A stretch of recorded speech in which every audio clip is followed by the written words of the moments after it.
The Great Hall of the Galactic Council stretched far beyond what human eyes could see.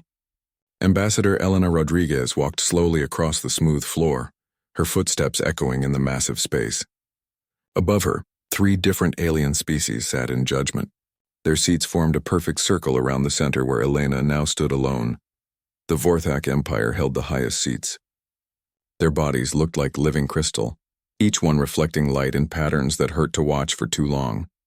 High Counselor Thane spoke first, his voice sounding like breaking glass mixed with wind chimes. "Human Ambassador Rodriguez," Thane began, "you stand before this council to answer for your species' crimes against galactic law." Elena kept her face calm. She had trained for this moment for years. Behind her, Captain Marcus Webb sat in the observer section. His military uniform looked simple compared to the alien technology surrounding them. But Elena knew Marcus was recording everything through hidden devices. Counselor Vera of the Nexari Collective spoke next. The Nexari looked like insects that had grown to human size, but their minds worked as one giant brain across their entire species. When Vera spoke, she was speaking for billions of her kind. "The charges are serious." Vera's voice buzzed like a swarm of bees. "Humans have spread across 847 star systems in only 300 years. This expansion breaks every rule of controlled growth." The third voice came from General Korath of the Drakmor Federation. The Drakmor looked like what humans might call space dinosaurs, covered in scales that could turn aside laser fire. They had ruled their part of the galaxy through military might for thousands of years. "Your species creates weapons without permission," Korath growled. "You build machines that think like living beings. You change your own bodies with forbidden science." Elena listened as the 3 species listed humanity's crimes. Each charge was displayed in the air above her head as glowing symbols. The list grew longer and longer. Humans had colonized worlds that were supposed to be off limits. They had terraformed dead planets without asking anyone. They had built space stations in asteroid fields, underwater cities on ocean worlds, and floating platforms in the crushing atmosphere of gas giants. "Most serious of all," Thane continued, "humans have created artificial minds. These computer brains think and learn like living creatures. This technology is forbidden to all species except the eldest races." The evidence filled the air around Elena. Pictures showed human colonies on worlds where the radiation should kill any living thing. Videos displayed humans walking on planets where the gravity was strong enough to crush most alien species. Data streams proved that humans lived in places where the temperature was cold enough to freeze nitrogen. "Your species adapts to environments that destroy others," Vera said. "You change yourselves to survive anywhere. This makes you dangerous to the natural order of the galaxy." Elena finally spoke. Her voice was steady and clear. "Honored counselors, humanity acknowledges that we have grown quickly. We acknowledge that we are different from other species, but we do not acknowledge that being different makes us criminals." Thane's crystal body flashed with angry light. "You spread like a virus across space. You take what you want without asking. You ignore laws that have kept peace in this galaxy for millions of years." "The Council has made its decision," Korath announced. "Humanity has 72 standard hours to surrender all military ships, all weapons, and all artificial thinking machines. Your species will move to reservation worlds that we will choose for you. There you will live under our guidance until you learn to be proper galactic citizens." The chamber fell silent. Elena felt the weight of 3 powerful civilizations pressing down on her. Each of these species controlled thousands of star systems. Each had technology that was millions of years more advanced than anything humans possessed. At least that was what they believed. "If humanity refuses these terms," Vera added, "the combined fleets of our 3 empires will enforce them. We have over 10,000 warships ready to move against your worlds." Elena looked up at the 3 counselors. For the first time since entering the chamber, she smiled. It was not a happy smile. It was the kind of smile someone makes when they know a secret that will change everything. "I need time to discuss these terms with my government," Elena said. "You have 1 hour to send your message to Earth," Thane replied. "Then we will have your answer." Elena bowed politely to the 3 counselors and walked toward the communication chamber. Marcus followed her, his hand resting on his weapon even though he knew it would be useless here. The communication room was small and private. Elena activated the quantum transmitter that could send messages faster than light across the galaxy. The device hummed to life, creating a direct link to Earth. President David Martinez appeared on the screen, along with several other humans Elena recognized. They were meeting in what looked like an underground facility carved from solid rock. "Elena," the president said, "we received preliminary reports. Are they offering the terms we expected?" "Exactly as we predicted," Elena replied. "Complete surrender in 72 hours or they will use force. They have 10,000 ships ready to move against us." The president nodded. "Then it's time to activate Prometheus Protocol. Are you ready for what comes next?" Elena felt a chill run down her spine. The Prometheus Protocol was something she had heard whispered about in the highest levels of government. She knew it existed, but she had never been told what it actually involved. "I'm ready," she said. "Then deliver our response. Tell them humanity declines their generous offer." The transmission ended. Elena stared at the blank screen for a long moment. She thought about her daughter back on Earth, about all the human children playing in parks and going to school. She thought about the colonies where humans were building new lives under alien suns. Then she thought about the secret files she had been shown before this mission. Files that suggested humanity was not quite what it appeared to be, even to most humans themselves. Elena returned to the council chamber. The three species were waiting for her, confident in their power and certain of humanity's response. After all, what choice did such a young and weak species have when faced with the combined might of the galaxy's eldest races? "Honored counselors," Elena said, "I have consulted with my government. Humanity respectfully declines your offer." The silence that followed was complete. Thane's crystal body flickered through several different colors before settling on a deep red that pulsed like a heartbeat. "You refuse?" Vera buzzed, her voice rising to a pitch that made several other aliens in the chamber cover their hearing organs. "You choose war?" Korath roared, standing up from his seat. His massive form cast a shadow over Elena, but she did not step back. "We choose freedom," Elena replied calmly. "If that means war, then war it shall be." Thane leaned forward in his seat. "Do you understand what you have done, human? Do you comprehend the forces you have chosen to face?" Elena's smile returned wider this time. "The question, honored counselor, is whether you understand what you are facing. You will have your answer soon enough." The 72-hour deadline began to count down. Across the galaxy, the greatest military force ever assembled began to move toward human space. 10,000 ships carrying weapons that could crack planets and boil away atmospheres. But in the deep places of Earth, in hidden facilities that existed in dimensions the galaxy had forgotten, other forces were stirring. Humanity's real response was about to begin. The galaxy was about to learn that some secrets are kept for very good reasons. Peace talks fail. Humanity's response terrifies the galaxy deep beneath the Rocky Mountains. President David Martinez stood in a room that officially did not exist. The war room was carved from solid granite, protected by shields that could stop any known weapon. Around him, humanity's most powerful leaders gathered for the meeting that would decide the fate of their species. Admiral Sarah Torres commanded humanity's colonial defense fleet, her ships protected. Over 800 human worlds scattered across the galaxy. General Lisa Park controlled the Sol Defense Network, the ring of weapons and shields that guarded Earth itself. Dr. Michael Foster ran something called the Prometheus Project, though most humans had never heard of it. Elena delivered the message perfectly, President Martinez said. "The galaxy's three most powerful empires are now moving their combined fleets toward our space. We have perhaps 70 hours before they reach our outer colonies." Admiral Torres studied the holographic display floating above the table. It showed the massive alien fleet moving through space like a slow-moving storm cloud of death.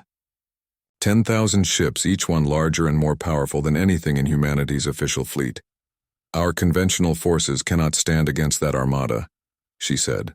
"Every tactical simulation shows the same result. Complete defeat within hours of first contact."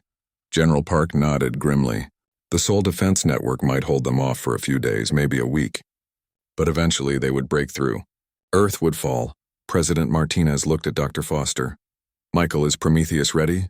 The scientist's face was pale, but his voice was steady. "As ready as we can make it, sir. The artificial intelligences have been awakened from their deep sleep. All quantum servers are running at full capacity. The dimensional equipment has been tested and the colonies? The evacuation ships launched 6 hours ago," Admiral Torres reported. "To any outside observer, it looks like we are abandoning our worlds in panic. In reality, every civilian is being moved to secure locations that the galaxy cannot detect. The president activated a secure channel that connected him to colony worlds across human space. One by one, the governors of humanity's far-flung settlements appeared on the screen. Each reported the same thing. Their worlds were emptying as planned. Governor Williams, the president said, addressing a woman whose colony sat near Vorthak space. "How are your people taking the evacuation orders?" "Better than expected," she replied. "Most families understand what is at stake. The hardest part is leaving behind everything they built. Some of these settlements have been their homes for generations. Their sacrifice will not be forgotten," President Martinez promised. "Phase 2 begins in 12 hours. Are your technical teams ready?" "The quantum transmitters are in position," Governor Williams confirmed. "The dimensional anchors have been activated. We are ready to execute Lazarus Protocol on your command." Similar reports came from colonies throughout human space. Worlds that had taken decades to terraform were being prepared for something that would make them invisible to normal space-time sensors. Dr. Foster pulled up another display, this one showing the deep underground facilities hidden on Earth and dozens of other human worlds. "The Prometheus AIs are fully online now," he said. "They have been analyzing the approaching alien fleet and developing countermeasures." One of those artificial intelligences spoke, its voice seeming to come from everywhere at once. The AI called itself Simon, though it was far beyond anything that simple name could contain.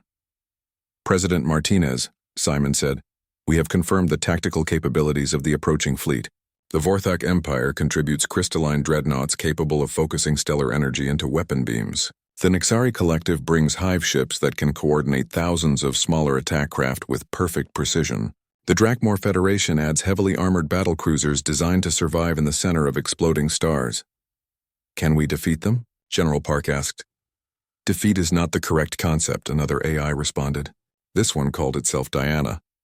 "We do not seek to destroy the galactic species. They are not our enemies despite their current actions. They are simply very young and very frightened." Admiral Torres looked confused. "Young? The Vorthak Empire is over 10 million years old. The Drakmor have ruled their space for 5 million years. How are they young?" Dr. Foster answered carefully. "That information is classified beyond your current clearance level, Admiral. What matters now is that we execute the plan to keep humanity safe, while demonstrating that we are not the threat the galaxy believes us to be." President Martinez activated the global communication system. Across every human world, his message was received simultaneously. To most humans, he announced that diplomatic talks had failed, and that the colony worlds were being evacuated for their safety. He promised that humanity would survive this crisis and emerge stronger. But to a select few, to those who held the highest security clearances, he sent a different message. The real war was about to begin, and it would be fought with weapons the galaxy could not imagine. On the planet New Geneva, Dr. Rebecca Stone received the classified transmission in her laboratory 3 kilometers beneath the planet's surface. Her team had spent 20 years preparing for this moment. Around her, machines hummed with power that bent the laws of physics into new shapes. "Lazarus Protocol is confirmed active," she reported back to Earth. "Dimensional phase shift will begin in 10 hours. New Geneva will be ready for translation to parallel space on your command." Similar reports flooded in from human worlds across the galaxy. Each colony had been built with hidden technology that most humans never knew existed. The farms and cities on the surface were real, but beneath each world lay facilities that could do things that violated everything the galaxy thought it knew about science. Back on Earth, President Martinez made one final check with his advisors. "Admiral Torres, are all civilian evacuations complete? All non-essential personnel have been moved to secure locations. Only volunteers remain on our worlds, along with the technical teams needed to operate the equipment. General Park, is Earth's defense ready?" The Sol defense network is fully activated, but more importantly, the dimensional shields are in place. Earth is ready for the demonstration. "Dr. Foster, will the AIs be able to control what happens next?" The scientist paused. "They assure me they can, sir. But we are entering territory that no species has ever explored. Even the AIs admit there are risks we cannot calculate." President Martinez nodded. He had known this day would come eventually. Humanity had grown too quickly, spread too far, achieved too much. The older species of the galaxy were bound to notice eventually. But humanity had been preparing for this confrontation for longer than most people realized. The countdown timer on the wall showed 67 hours until the alien fleet reached human space. By then, humanity would have revealed secrets that had been hidden for millennia. The galaxy would learn that the young and reckless species they sought to cage was neither as young nor as helpless as they believed. "Execute Lazarus Protocol," President Martinez commanded. "Let us show the galaxy what humanity truly is." Across 847 star systems, human colonies began to disappear. Not destroyed, not abandoned, but simply erased from normal spacetime as if they had never existed at all. The galaxy was about to learn that reality itself was far more flexible than their science suggested.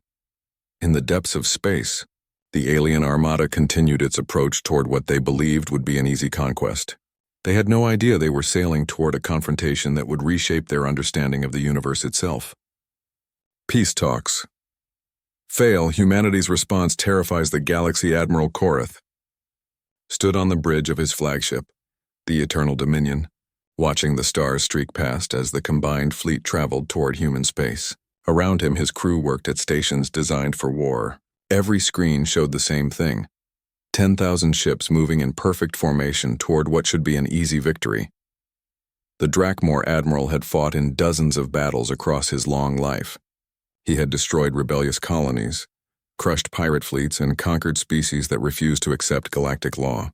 But something about this mission felt different. The humans had refused to surrender too easily, as if they knew something the galaxy did not. "Sir," reported his sensor officer, a young Drakmor named Brix, "we are approaching the first human colony world. Kepler 442b should be visible on our screens in 3 minutes." Korath nodded.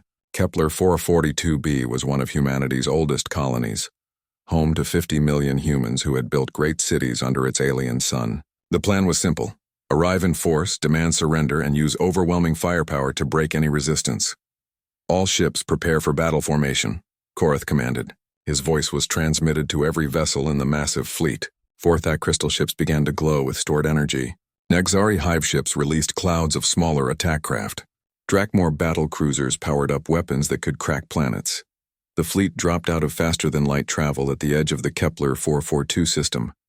Every sensor array turned toward the inner planets, seeking targets for the coming battle. What they found was nothing. "Sir," Brix said, his voice confused, "I am not detecting Kepler 442b. The planet is not there." Korath moved to the sensor station himself. The star burned bright and normal in the center of the system. The other planets moved in their proper orbits. Gas giants swirled with familiar storms, but where the third planet should have been, where 50 million humans had built their civilization, there was only empty space. "Expand the search," Korath ordered. The planet may have been moved to a different orbit. The fleet's sensors reached out across the entire star system. They found asteroids, comets, and space dust. They found the orbital stations that humans had built around the other planets. But those stations were empty too, powered down and abandoned. High Counselor Thane's voice crackled across the communication system from his crystal ship. "Admiral Korath, what is your status?" "The human colony is gone," Korath reported. "Not destroyed, gone. There is no debris field, no radiation signature. The planet has simply vanished." On her hive ship, Counselor Vera processed this information through the collective consciousness of her species. Millions of Nexari minds worked together to find an explanation. Perhaps the humans used some kind of evacuation technology, she suggested. They may have moved their population to another system. "You cannot move a planet," Thane replied, his crystal voice ringing with certainty. "What we are seeing is impossible." The fleet moved deeper into human space, seeking answers. System after system told the same story. Planets that had been home to millions of humans were simply gone. Not destroyed in war, not abandoned in haste, but erased as if they had never existed. On the bridge of the Eternal Dominion, Brix worked frantically at his sensors. "Sir, I am detecting quantum fluctuations where the planets should be. It is as if space-time itself has been edited." Admiral Korath had lived for over 2,000 years.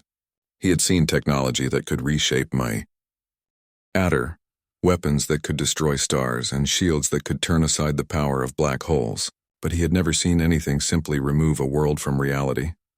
"All ships proceed to the Sol system. he commanded. If we are going to find answers, they will be at humanity's homeworld. The massive fleet turned toward the heart of human space, toward the small yellow star where humanity had been born. The journey would take several days, even at their fastest speed. But as they traveled, reports continued to flood in from scout ships investigating other human colonies. Every single human world had vanished. Dr. Elizabeth Grant's face appeared on every screen in the alien fleet.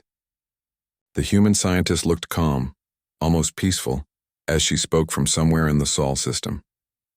"Greetings to the combined fleets of the Galactic Council," she said. "You have come seeking to understand humanity's response to your ultimatum. We are happy to provide that understanding." Thane's crystal form flashed with angry light. "Human, what have you done with your worlds?" "What trick is this?" Dr. Grant smiled. "No trick, honored counselor. You wish to see humanity's true nature. We are simply showing you what we have always been."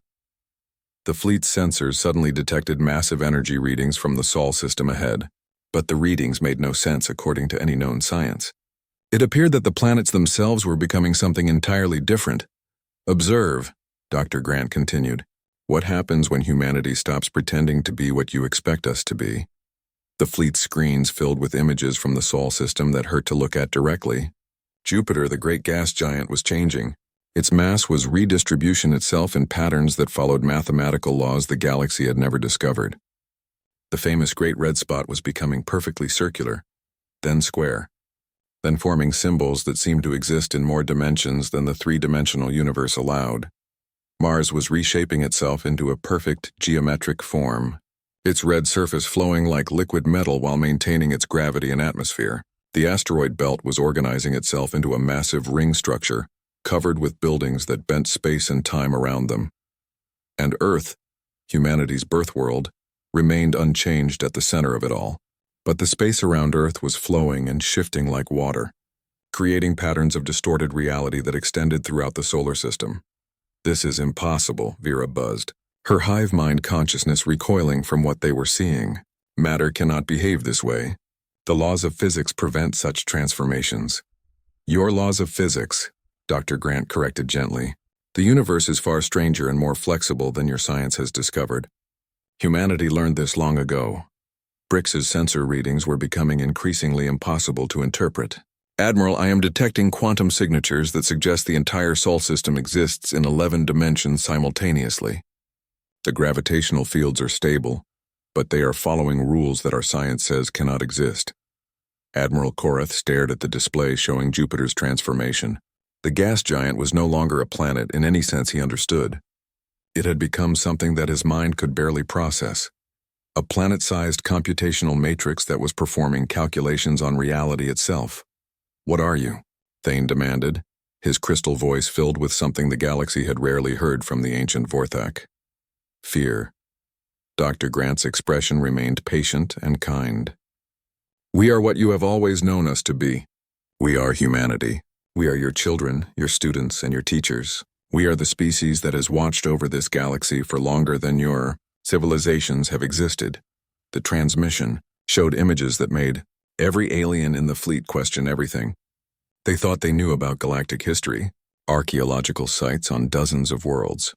Sites that had been dismissed as natural formations now revealed quantum signatures identical to those coming from the transformed Sol system. Ancient ruins that were millions of years old, bearing the unmistakable mark of human construction. Star systems that showed evidence of terraforming that predated the rise of the Vorthak Empire. Technology so advanced it had been mistaken for natural phenomena by species that considered themselves the galaxy's elder races. "We are not a young species learning to navigate the galaxy," Dr. Grant explained. "We are an old species that chooses to forget our past when it becomes too heavy to carry. What you call our expansion was us reclaiming worlds we built long before your civilizations learned to make fire." The alien fleet hung motionless in space, its crews struggling to process information that rewrote everything they believed about the universe. They had come to punish a young and reckless species for growing too quickly. Instead, they had discovered that the universe's most ancient and powerful civilization had been hiding among them all along, pretending to be their junior partners while quietly guiding their development for millions of years. The demonstration was far from over. Peace talks fail. Humanity's response terrifies the galaxy. Artificial intelligence that called itself Simon spoke directly into the minds of every being in the alien fleet. Its voice was gentle but impossible to ignore, reaching through their communication systems and into their thoughts themselves. "You are afraid?" Simon said, its words appearing in each species' native language simultaneously. "This is understandable. Fear is the natural response when you discover that your understanding of reality is incomplete." On the bridge of the Eternal Dominion, Admiral Korath tried to shut down his communication systems, but the AI's voice continued as if his technology was irrelevant. "We are not your enemies," the voice continued. "We have never been your enemies, but neither have we been entirely honest about what we are." High Counselor Thane's crystal form flickered through angry colors. "Explain yourselves, humans. If you possess such power, why did you hide it? Why did you allow the Council to believe we were your superiors?" Elena Rodriguez appeared on every screen in the alien fleet. She was speaking from Earth's orbital platform, but the space behind her showed the impossible geometry that the Sol system had become. "Because," Elena said, "you needed to believe it. Every species in this galaxy needed to grow up believing they had achieved greatness through their own efforts. You needed to discover fire, develop technology, and reach for the stars because you chose to do so, not because ancient teachers showed you the way." Dr. Michael Foster joined the transmission, his image appearing beside Elena's. "Humanity undergoes what we call great forgettings," he explained. "Every few million years we voluntarily erase our memories and start over as a primitive species. We rediscover wonder, growth, and the joy of learning. Each time we advance further before choosing to begin again." The holographic display showed the true timeline of galactic history. Every major advancement achieved by the three great empires corresponded to periods when humanity was actively exploring their regions of space. The Vorthak discovery of crystal technology happened shortly after humans built hidden research stations in their territory. The Nexari development of hive mind consciousness occurred while human scientists were studying collective intelligence on nearby worlds. "You guided our evolution," Vera buzzed, her hive mind processing this information with growing horror. "Every step forward we thought we achieved ourselves was really just following paths you had already explored." "Not guided," Elena corrected. "Inspired. We created opportunities for you to grow, but the choices were always your own. The courage to reach for something greater, the wisdom to use new knowledge responsibly, the strength to overcome challenges. All of that came from within your species." Admiral Korath's tactical officer reported something that made no sense. "Sir, long-range sensors are detecting a single human ship approaching our position. It is tiny, no larger than a fighter craft." "Shields up," Korath commanded. "All weapons target that ship." The human vessel appeared on their screens, impossibly small compared to the massive alien dreadnoughts surrounding it. It made no aggressive moves, transmitted no threats. It simply moved steadily toward the Eternal Dominion. "This is your demonstration?" Thane asked with contempt. "One small ship against 10,000 capital vessels?" Elena smiled. "Watch carefully. Reality is about to become more flexible." The human ship reached the outer edge of the Eternal Dominion shields and stopped. For a moment, nothing happened. Then space around the massive Drakmor flagship began to change in ways that hurt to observe. The Eternal Dominion found itself somehow inside out while remaining completely intact. Its crew could see the cosmos through their hull as if the ship had become transparent, while simultaneously observing their own vessel from the outside. They existed in their normal ship and outside it at the same time. The strangest part was that none of this felt wrong. The crew experienced no discomfort, no disorientation. The laws of physics hadn't been broken. They had been gently rewritten to accommodate impossibility. "How are we breathing vacuum?"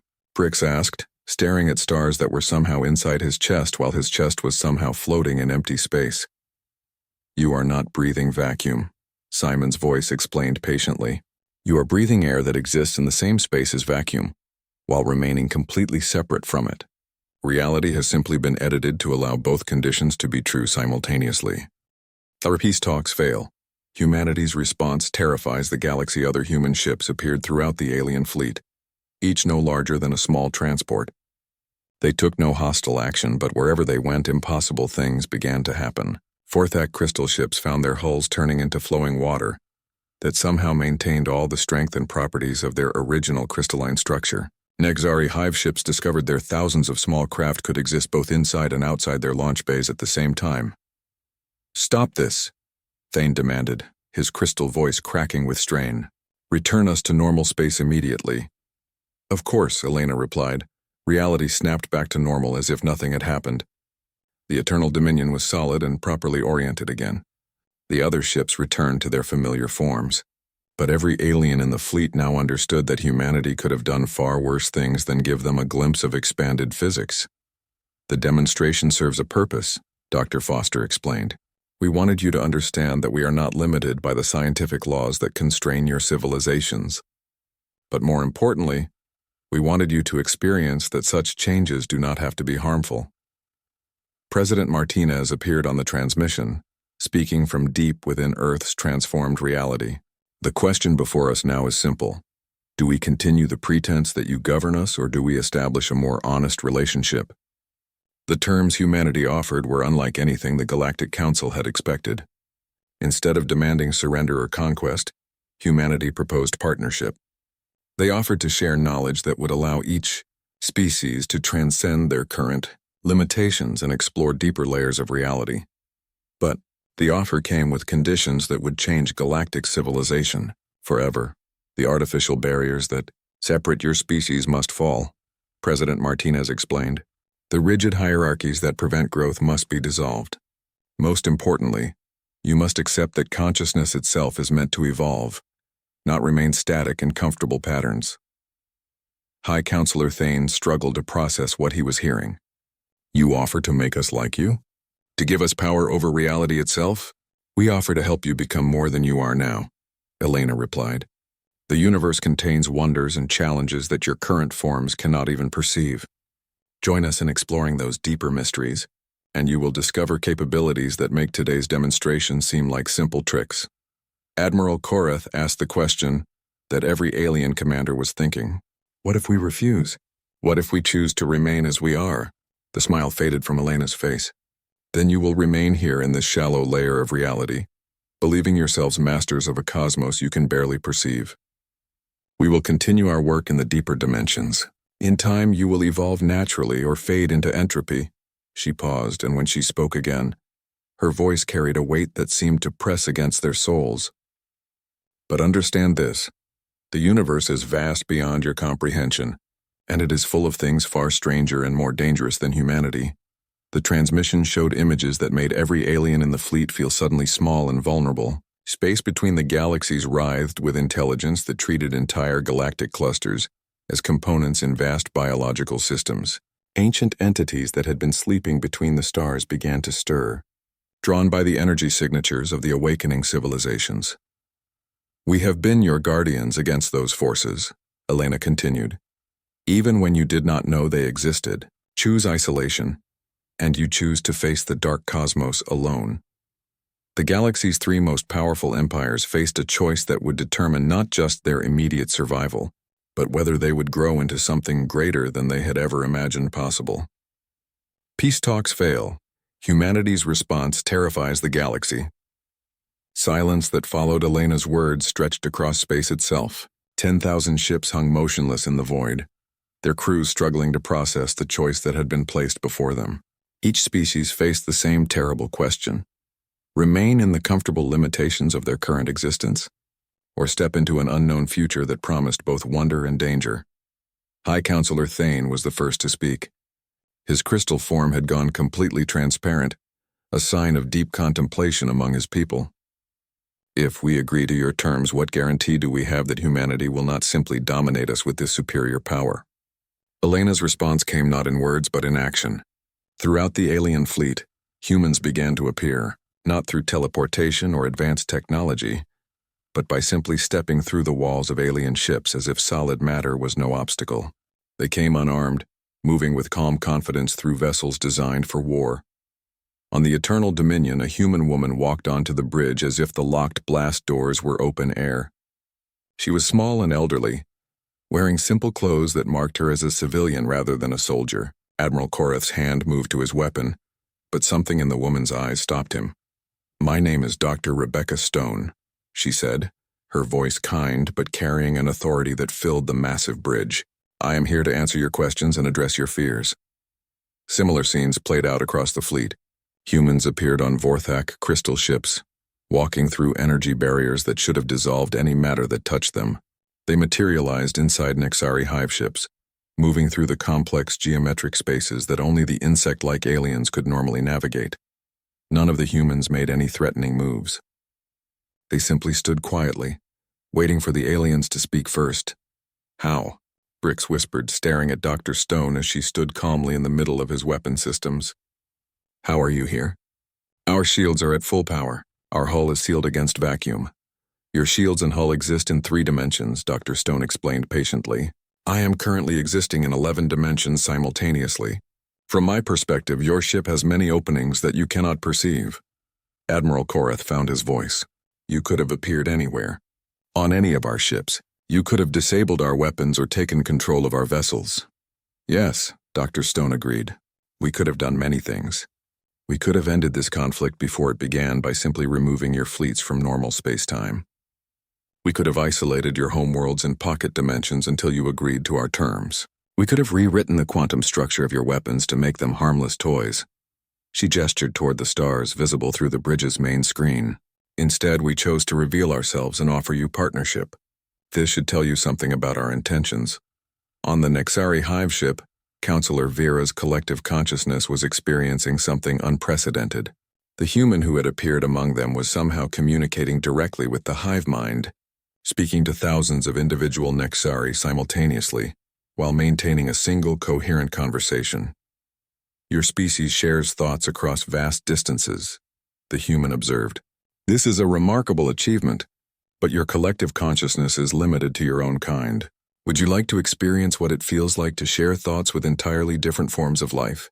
Before Vera could respond, she felt her mind gently touching something vast and ancient.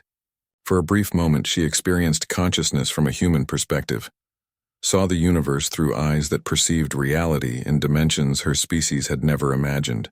The contact was warm and welcoming, offering knowledge and understanding without demanding anything in return. "We could teach your people to extend this gift beyond your species," the human offered. "Imagine sharing thoughts not just with other Nexari, but with any conscious being in the galaxy. Imagine the problems you could solve, the wonders you could discover." High Counselor Thane was having a similar conversation with the human who had appeared on his crystal ship. "Your people manipulate energy in ways that create beautiful patterns of light and sound," the human was saying. "But energy is only one layer of reality. Would you like to learn how to create patterns in space-time itself? To compose symphonies that play across multiple dimensions?" The demonstration that followed was subtle but profound. The human guided Thane's consciousness to perceive reality as humanity did, showing him layers of existence that the Vorthak had never suspected. Colors that had no names, sounds that existed in the spaces between dimensions, mathematical relationships that described the fundamental structure of consciousness itself. "This is what we offer," the human explained. "Not dominance, but expansion. Not control, but freedom to become more than you ever dreamed possible." President Martinez's voice reached every ship in the fleet simultaneously. "You came here believing you were facing a reckless young species that needed to be controlled. You discovered instead that you were dealing with guardians who have protected this galaxy for longer than your civilizations have existed. Now you must choose what comes next." The choice, he explained, was not really between war and peace. Humanity had already demonstrated that conventional warfare was meaningless when one side could edit reality itself.